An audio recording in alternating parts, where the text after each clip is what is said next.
So ito guys, pag-usapan natin yung part sa bottom panel. So itong sa baba, si quotes, si chart, si trade, si history, and si settings.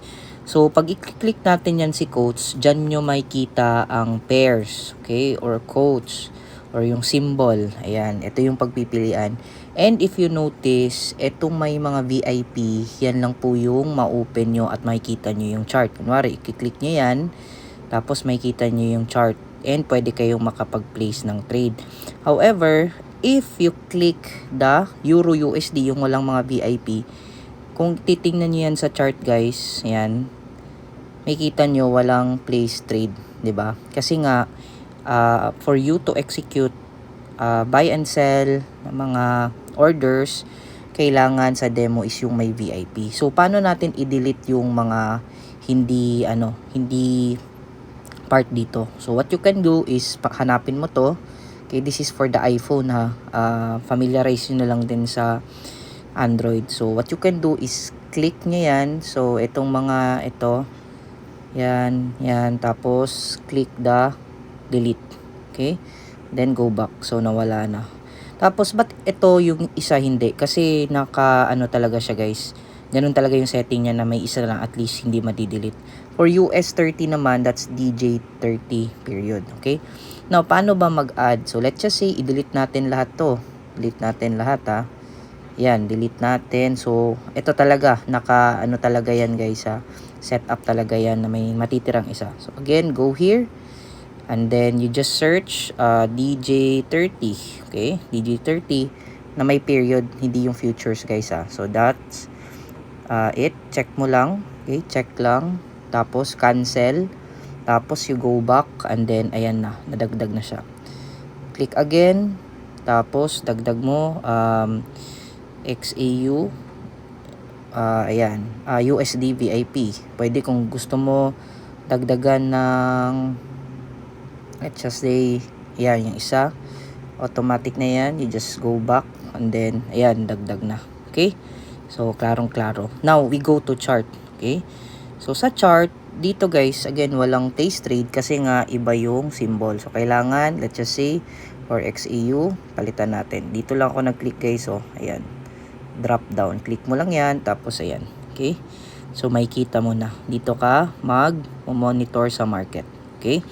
Now, dito din sa trade, let's just say, nag-place ka ng sell. Okay? Place tayo ng sell. Ayan. Okay? Now, ang mangyayari dyan guys is makikita mo dito ngayon sa trade yan. Okay? So, this is your floating trade. Okay? For you to manually close this, dito ka sa trade, what you can do, ayan, pag nag-positive na, pwede mong i-long press and then close position. Okay? Tapos, close mo. Pero minsan kasi, napakaano niyan. So, what you can do is, pwede mo na lang i-slide, tapos, yan. Or, pwede mong gawin, let's just say, nag-sell ka dyan again. Okay. Now, ayan na. Okay. Kung gusto mo i-close ng maramihan, i-click mo lang tong tatlo dito. Okay. So, yan.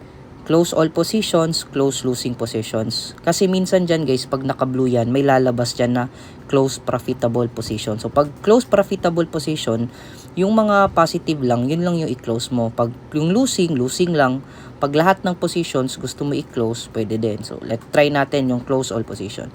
Ayan. So, makikita nyo ngayon lahat ng yun dito sa history.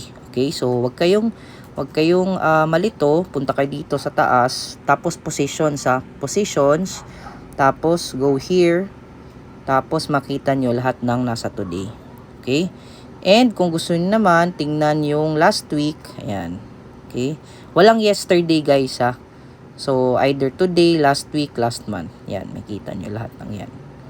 Okay? So, let's proceed dito sa settings. Sa settings, pwede nyo i-click to. Makikita nyo yung mga live accounts, demo accounts. Pwede marami sa isang VT Markets account. Pwede din dito, magdagdag ka ng account. Okay? Minsan, pag nag-error, usually kasi ginagawa ng iba is kiniklik to. So, what you can do is, VT Markets, i-type nyo talaga. Okay? Type nyo talaga para makonect siya talaga. No? Kasi minsan, kiniklik nyo yung ano eh.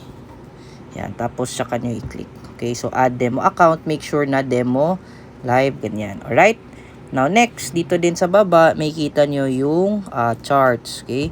Dito yung sa countdown to bar close, ayan, mga kung ano, line bar ba, line chart ba, or candlestick ba yung gusto nyo, no? Kung line chart yan, makikita nyo mag-iiba yung ano. So, naka-line lang siya. Balik tayo dito sa settings, tapos sa charts. So, kung candlestick, ayan, balik tayo.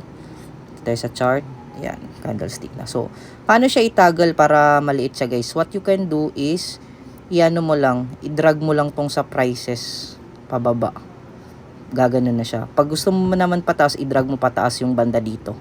Okay? Pag gusto mo paliitin, pababa. Kung gusto mo palakihin yung chart para mas klaro, i-drag mo pataas itong sa price.